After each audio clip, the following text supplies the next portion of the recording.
नमस्कार दर्शकों, आज हम बात करने वाले हैं नर्सिंग ऑफिसर की पोस्ट के बारे में, जो कि चंडीगढ़ की आपकी वैकेंसी है। Department of medical education and research Chandigarh administration, ठीक है। और ये government medical college and hospital Chandigarh का है।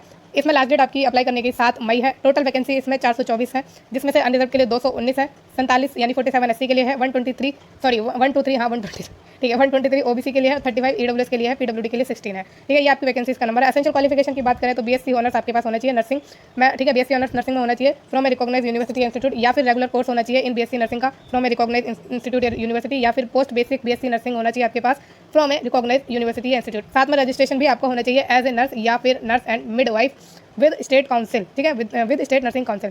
या फिर अगर आपके पास ये ए वाली क्वालिफिकेशन नहीं है तो आपके पास ये बी वाली होनी चाहिए, जिसमें आपसे डिप्लोमा मांगा है जीएनएम का फ्रॉम ए रिकॉग्नाइज्ड बोर्ड या फिर काउंसिल। साथ में रजिस्ट्रेशन मांगा है आपका एज नर्स या फिर नर्स एंड मिडवाइफ का विद स्टेट नर्सिंग काउंसिल में। साथ में 1 साल का एक्सपीरियंस मांगा है in minimum 50 bedded hospital after acquiring the education qualification mentioned at B1, ठीक है। तो आपसे जो एक्सपीरियंस मांगा है वो मांगा है कि 50 बेडेड हॉस्पिटल में आपने अपना एक्सपीरियंस लिया हो अपनी एजुकेशन क्वालिफिकेशन के बाद, जो कि आपका बैचलर डिग्री है, डिप्लोमा है इन जीएनएम। अब आगे बात करते हैं एज लिमिट की। तो 18 से 30 साल की एज लिमिट है। बाकी रिलैक्सेशन मिलेगा एससी को 5 साल का, ओबीसी को 3 साल का, पीडब्ल्यूडी को 10 साल का। और central government civil employees who have rendered not less than 3 year regular service as on closing date of receipt of online submission of application. तो जिस भी कैंडिडेट ने सेंट्रल गवर्नमेंट में जो है अपनी सर्विस दी है और कम से कम 3 साल की दी है, और ये 3 साल कंप्लीट हो गए हो ये जो एप्लीकेशन फॉर्म भरने की लास्ट डेट है उस तक, यानी आपकी 7 मई तक, तो उस केस में आपको 5 साल का जो है रिलैक्सेशन मिलेगा। Ex servicemen and commissioned officer inclusion ECO SSCOs length of military service +3 है। जितनी भी आपने सर्विस दी है उसके साथ 3 साल का एक्सपीरियंस आपको मिल जाएगा, ठीक है। ये आपकी थोड़ी चीज़ें हैं। अब इसमें सिलेक्शन प्रोसेस की बात कर लेंगे कि कैसे आपको सिलेक्शन मिलेगा, ठीक है। तो चलते हैं सीधा इसके सिलेक्शन प्रोसेस पर। तो एप्लीकेशन प्रोसेस भी अभी हम देख लेंगे कि आपको अप्लाई कैसे करना है, फीस वगैरह वो देखेंगे। सबसे पहले इसका सिलेक्शन प्रोसेस यानी एग्जाम वगैरह जो होना है वो देख लेते हैं। तो इसमें रिटन टेस्ट होगा, जिसमें आपके सब्जेक्ट आने वाले हैं। क्या सब्जेक्ट नॉलेज आपसे पूछी जाएगी आपकी कंसर्न पोस्ट से, यानी नर्सिंग से 70 मार्क के आपके क्वेश्चन होंगे पार्ट 1 में। पार्ट 2 में आपका क्या है, practice assessment type question from the relevant field, 30 mark का होगा। ग्रांड टोटल हो गया 100 मार्क का, ठीक है।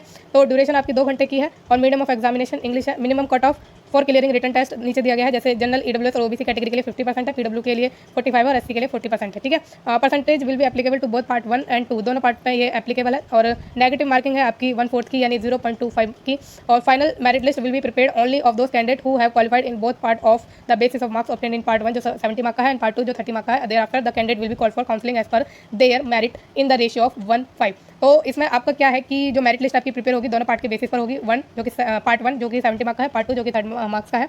और उसके बाद आपकी जो शॉर्ट लिस्टिंग होने के बाद आपको बुलाया जाएगा किस रेशियो में, एक वैकेंसी के लिए 5 बच्चों को बुलाया जाएगा, ठीक है। The original document of the short listed candidate will be checked at the time of counselling. तो आपको अपने ओरिजिनल डॉक्यूमेंट लेके जाने हैं आपकी काउंसलिंग के टाइम। अगर कोई भी कैंडिडेट नहीं लेके जाता तो उस केस में आपका जो कैंडिडेट है वो रिजेक्ट हो जाएगा, ठीक है। सिलेक्शन प्रोसेस को मैंने आपको भी बताया। Marks obtained by the candidate in written test will be uploaded on the website. आपको वेबसाइट पर देखने को मिलेंगे आपके मार्क्स।